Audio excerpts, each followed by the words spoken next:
Good morning students. आज हम आपका ये बैलेंस ऑफ पेमेंट जो है उसको पढ़ रहे थे, जिसमें कि अब हम करेंगे causes of unfavourable balance of payment कि क्या कॉजेज़ हैं इसके आपके इंडियाज़ के बैलेंस ऑफ पेमेंट के अनफेवरेबल होने के।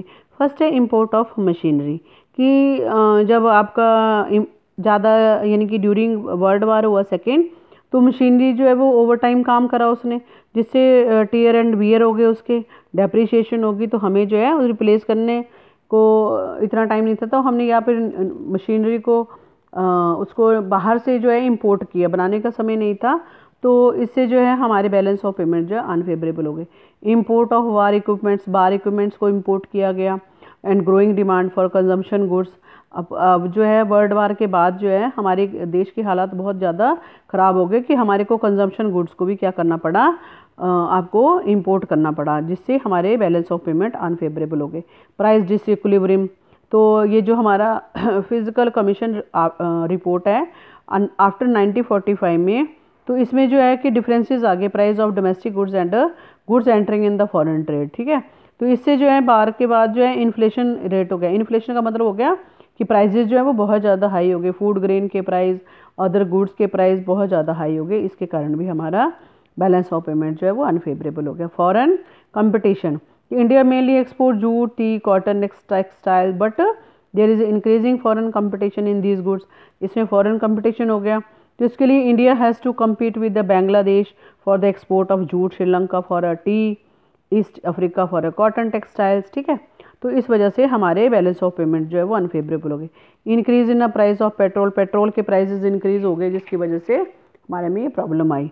और payment of interest on foreign डेब्ट, कि जो हमने उधार लिया हुआ था वो भी बहुत ज़्यादा हो गया, तो उसकी वजह से जो है उसके पेमेंट करने के लिए इंटरेस्ट की, तो हमारे जो है फॉरेन डेब्ट जो है वो ज़्यादा हो गए, जिसकी वजह से बैलेंस ऑफ पेमेंट जो है वो इंक्रीज़ हो गया। नेक्स्ट है measures of to correct disequilibrium in the balance of payment, कि क्या क्या पॉलिसीज़ करेगी। प्रमोट ऑफ एक्सपोर्ट, एक्सपोर्ट को प्रमोशन किया गया, यानी कि एक्सपोर्ट ज़्यादा से ज़्यादा हो और इंपोर्ट कम हो।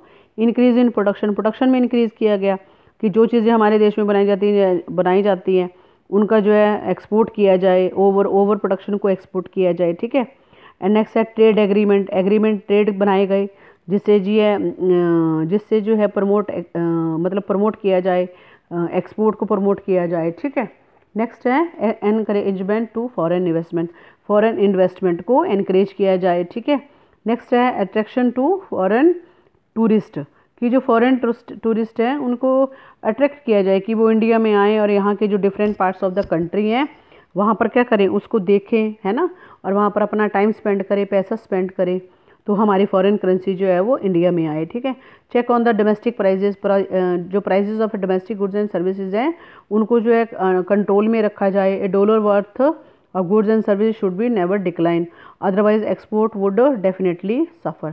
हमारे जो है नहीं तो एक्सपोर्ट जो है वो सफ़र करते हैं अगर हमारे डोमेस्टिक प्राइजेस को प्रॉपर्ली चेक ना किया जाए। रिस्ट्रिक्शंस ऑन इंपोर्ट के ऊपर रिस्ट्रिक्शन लगाया जाए। लग्जरीज जो आइटम है उनको रिस्ट्रिक्ट किया जाए। और issuing of licensing for the import of most essential goods, जो एसेंशियल गुड्स हैं उनके ऊपर लाइसेंस बनाए जाएँ। फिक्सेशन ऑफ इंपोर्ट कोटा, जो इंपोर्ट करने का सामान है उसको फिक्सेशन की जाए, कोई ऐसा लगाया जाए। ठीक है, और imposition of new impost duties and raising the rate of old duties, raising of freight charges on imported goods, motivating the people of use indigenous goods. ठीक है, तो ये सारी चीज़ें जो है करके हम अपने देश में मतलब डिसइक्विलिब्रियम को ख़त्म कर सकते हैं। इंपोर्ट सब्स्टिट्यूशन, जो चीज़ें बाहर से इंपोर्ट की जा रही हैं, हमें ऐसा लगे कि जो चीज़ें हम अपने देश में बना सकते हैं उनको अपने देश में बनाएं और उसको जो है उसका सब्स्टिट्यूशन बनाएं, ताकि हमारे जो है ये मतलब प्रॉब्लम ना आए। ठीक है, नेक्स्ट है एक्सपोर्ट प्रमोशन, अब एक्सपोर्ट को प्रमोशन किया जाए। इंक्रीज इन प्रोडक्शन में इंक्रीज़ करके हम अपने एक्सपोर्ट को प्रमोट कर सकते हैं। इंस्टीट्यूशन फॉर एक्सपोर्ट प्रमोशन, ऐसे इंस्टीट्यूशन बनाए जैसे export promotion council, trade development authority, central advisory council on trade, तो federation of Indian export organisation, ऐसी इंस्टीट्यूशन बनाए जाएँ एक्सपोर्ट प्रमोशन के लिए। पब्लिसिटी ऑफ एक्सपोर्ट गुड, जो एक्सपोर्ट गुड्स करती हैं हमारी उनकी पब्लिसिटी की जाए। ठीक है, ट्रेनिंग ऑन फॉरेन ट्रेड में लोगों को मतलब ट्रेंड किया जाए। ठीक है, नेक्स्ट है ट्रेड एग्रीमेंट्स बनाए जाएँ, जैसे general agreement on tariff trade, जिसे गेट बोलते हैं आप। And India has entered into a bilateral trade agreement 124 countries with a member of GATT automatically. ठीक है, तो ये चीज़ें करे एग्रीमेंट बनाए जाएँ और जिससे एक्सपोर्ट को प्रमोट किया जाए, एक्सपोर्ट हाउसेस बनाए जाएँ। ठीक है, एंड स्टेट ट्रेडिंग, जैसे आपका स्टेट ट्रेडिंग कॉपरेशन है, mineral and metal trading corporation है, हैंडीक्राफ्ट एंड हैंडलूम कॉपरेशन है, ये चीज़ें सारी बनाए जाएँ। जैसे कैशू कॉपरेशन है, प्रोजेक्ट एंड इक्विपमेंट है corporation was set up to increase the export. ऐसे कॉपरेशन बनाए जाएँ जो एक्सपोर्ट को प्रमोट करें। एनकरेजमेंट ऑफ टूरिस्ट ट्रेड, और ये जो टूरिस्ट है उनको इनक्रेज किया जाए, कॉस्ट रिडक्शन की जाए।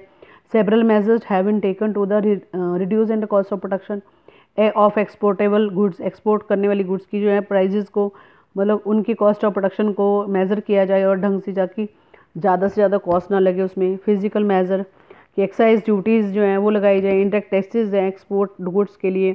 ठीक है, fully remitted and the duty drawbacks rates have been finalised under the cash compensatory scheme, cash assistant to given compensate for the indirect taxes, उनको कंपेंसेशन दी जाए। तो इस तरह के बहुत सारे मतलब मेज़र किए जाएं ताकि हमारे एक्सपोर्ट को प्रमोट किया जाए। रिलैक्सेशन इन कंट्रोल किया जाए, रिलैक्सेशन मतलब दी जाए लोगों को। ठीक है, एक्सपोर्ट करने के लिए। सेटिंग अपॉन एक्सपोर्ट जोन बनाए जाएं। ठीक है, जैसे मुंबई, कांडला, चेन्नई, नोएडा, फाल्टा, कोचीन, इस तरह से यूनिट्स बनाए जाएं और डिफरेंट जोन में ताकि हों, तो जिससे जो है डिफरेंट पार्ट्स को सारों को देखा जा सके। ठीक है, और नेक्स्ट है डीवैल्यूएशन ऑफ इंडियन करेंसी। जो इंडियन करेंसी की डीवैल्यूएशन हुई है उसको ठीक किया जाए। Domestic currency is called a devaluation. The value of a domestic country is called a devaluation. It is resorted to when import of a country exceed export. As a result of devaluation, import become a dearer and exporter cheaper. इससे जो है आपके export जो है वो सस्ते हो जाते हैं। एक्सपोर्ट फाइनेंस की ये जो कॉरपोरेशन है ECGC, ठीक है, इसका मतलब है रिजर्व बैंक ऑफ इंडिया ने commercial banks, export credit and guarantee corporation. Industrial development bank of India offer करती है सेवरल क्रेडिट फैसिलिटीज़ कि हम क्या करें मतलब प्रोडक्शन की जाए और एक्सपोर्ट को बढ़ाया जा सके। करंट कन्वर्टिबिलिटी ऑफ रुपीज़ कि मतलब जैसे कन्वर्ट करना है पैसों को। ठीक है, तो इसमें भी है कि exporters have been allowed to sell export earning at the market price. It will increase the profitability at exporter को इसमें प्रॉफिट मिलता है, तो वो चीज़ें की जाए। Export oriented unit for agriculture output, agriculture output के लिए भी एक्सपोर्ट ये यूनिट बनाए जाएँ। ठीक है, तो ये है। नेक्स्ट है आपका इंपोर्ट सब्स्टिट्यूशन।